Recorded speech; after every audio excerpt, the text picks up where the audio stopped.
Hey there, everybody. Welcome to another edition of What's Hot with Sea of Tranquility. I'm your host, Pete Pardo.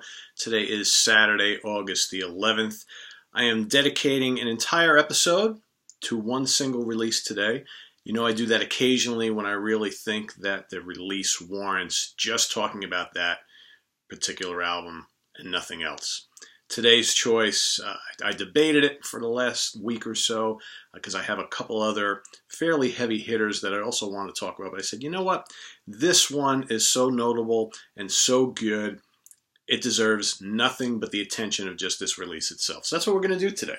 All right. So this particular album, released by a band, Norwegian band, who have been around since the very early 90s. This is the first studio album from this band since 2009's All Shall Fall. Of course, I'm talking about Immortal, Northern Chaos Gods. Oh, we got all sorts of glare there. There we go. Get a good look at that bad boy there. Okay, so if you are a black metal fan or an Immortal fan, you probably know kind of what's been going on in the Immortal camp over the last, like 6, 7, 8 years. They had a falling out with Abath. Right, so Abath has been the singer, guitar player. It's been the lead vocalist in Immortal since the early 90s. Originally was the bass player, and he played some drums as well. But originally it was Abath on vocals and bass, Demon Oz on guitar, as well as lyricist. They had a host of different drummers throughout the early mid-90s. The drum stool was cemented in the late 90s by Horg. Okay, and he's been manning the drum kit ever since. So that trio did a bunch of great albums in the 90s. Eventually, though, Demon Oz I think he had carpal tunnel on his one of his wrists, right? Had to have an operation. Couldn't really play guitar much at all. So basically, Abath switched over to guitar. They got a bunch of different bassists who filled the bass role over the years, but Demon Oz would sit in with the band as their lyricist as well as their kind of de facto manager throughout the years. So back in the 2000, they kind of broke up in the early 2000s and reunited, did the All Shall Fall album, did some touring, what have you, but then some sort of things happened within the band, and it's funny because Abath and Demon Oz were actually very, very tight, very tight.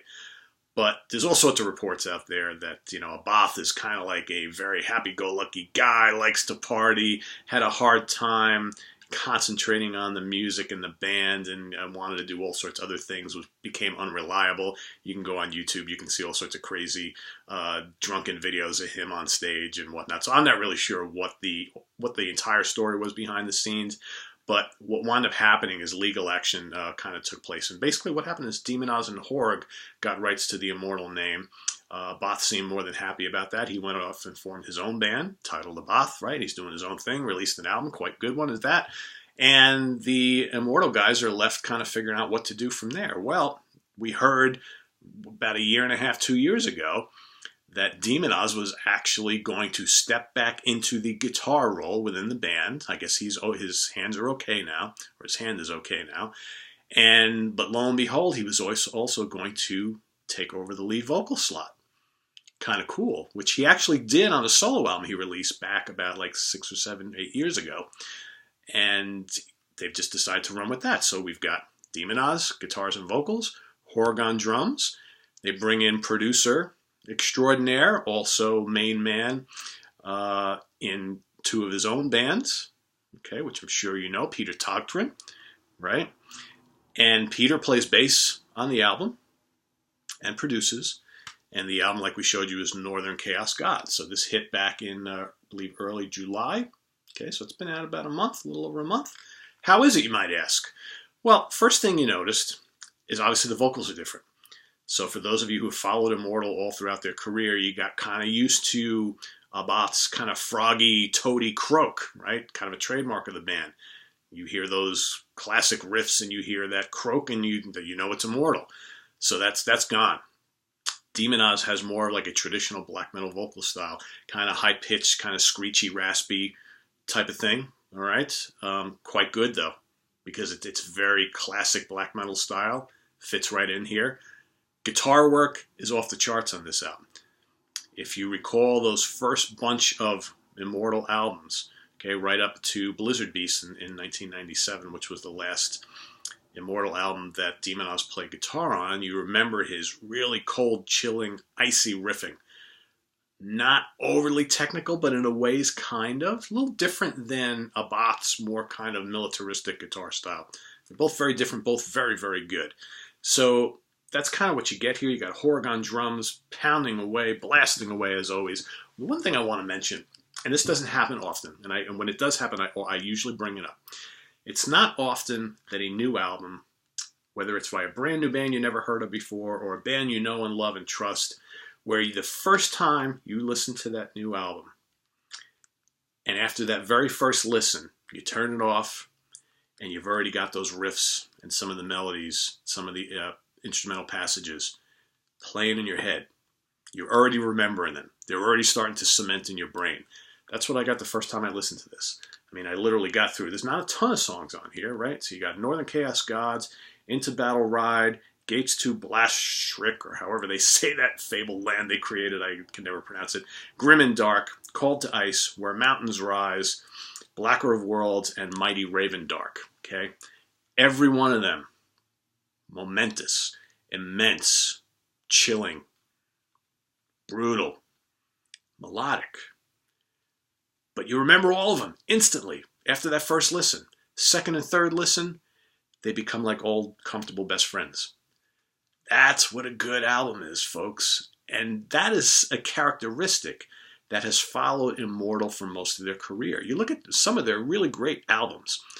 Okay, The Heart of Winter, Sons of Northern Darkness, Blizzard Beast, Flesh God, the early albums. Okay, even All Shall Fall. You've got tunes that are instantly memorable. The riffs are instantly memorable. That you're humming those riffs later on. That you're remembering and you're thinking in your head, those fist-pumping anthemic passages, you remember them, okay? Those crazy blast beat passages, they're memorable. You can't say that about a lot of black metal albums, okay? You can say it about Immortal. So if you can't tell, I really love this album a lot. Is this the out-and-out classic that At the Heart of Winter is? Probably not quite there. That is a very special album. However, they have a lot of other great albums that sit right below that. Slot this one right in there. It's just as good in my opinion. It's Immortal. You know, the vocals are a little different, yeah, but it's Immortal. You listen to this and you just know, you feel it in your bones. It's Immortal. I mean, some of the best tunes on here. You know, the title track kicks it off.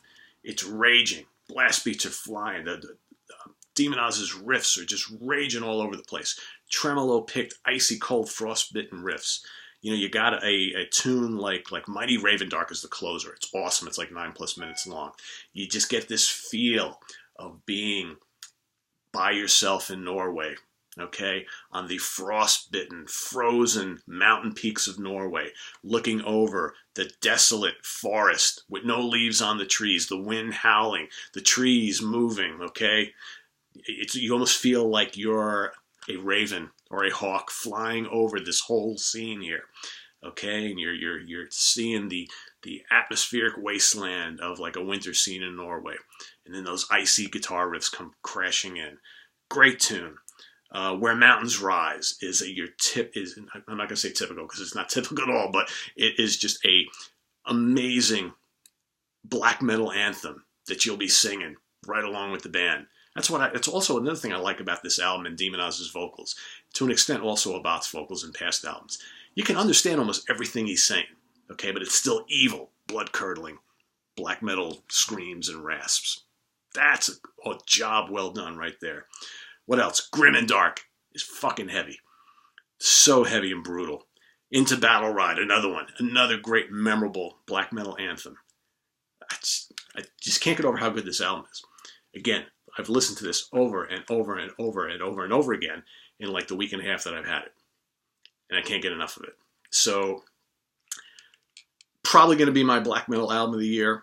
Already, I think this is probably the comeback album of the year. Well, I got to kind of look back on my list. But, you know, first album since 2009. This is a strong comeback. It's definitely going to be up there. as far as top albums of the year when it's all said and done in December, without a doubt. Let's show you what the album looks like here. Nuclear Blast Records, by the way. So let's see. Here is Porg.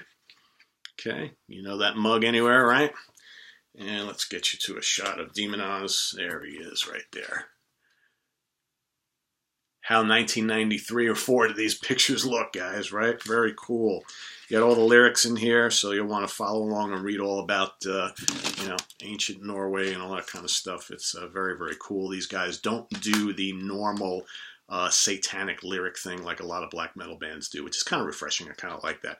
They kind of do their own thing, so very, very cool. But anyway, Northern Chaos Gods by Immortal, contender for Album of the Year. It's great. Great return to form. Or maybe not even a return to form, just a return, right? Because these guys were never bad. This band was always awesome. They continue to be despite the lineup change. And it's just a great album that if you're a black metal fan or an Immortal fan, I know you're going to love. You look out on the internet, you're seeing universal positive acclaim for this album, and rightfully so. And I am agreeing with that 100%. Northern Chaos Gods by Immortal. Go check it out. While you're at it, visit us on the web at www.seatranquility.org. We're on Facebook. We're here on Twitter. Go to the website, read my full written review of this, which was just posted this morning. Otherwise, we've got some other good stuff coming up. We've got album reviews coming. I'm going to do another album review show very, very soon, maybe later today, if not tomorrow. We got the new Obscura. We got the new Yob. We've got the new Orange Goblin. Got some other things. Surprise for all you guys who have been waiting so long for it. We've got a top progressive rock albums of the 70s, The Underground, is happening today. Our Judas Priest retrospective show is also happening very, very soon. I think we're shooting that this week. It's been delayed a couple times, but we are going to do it. Otherwise, tune in next time. Same bat time, same bat channel. Anyway, take care, everyone. We'll see you soon. Thanks for watching.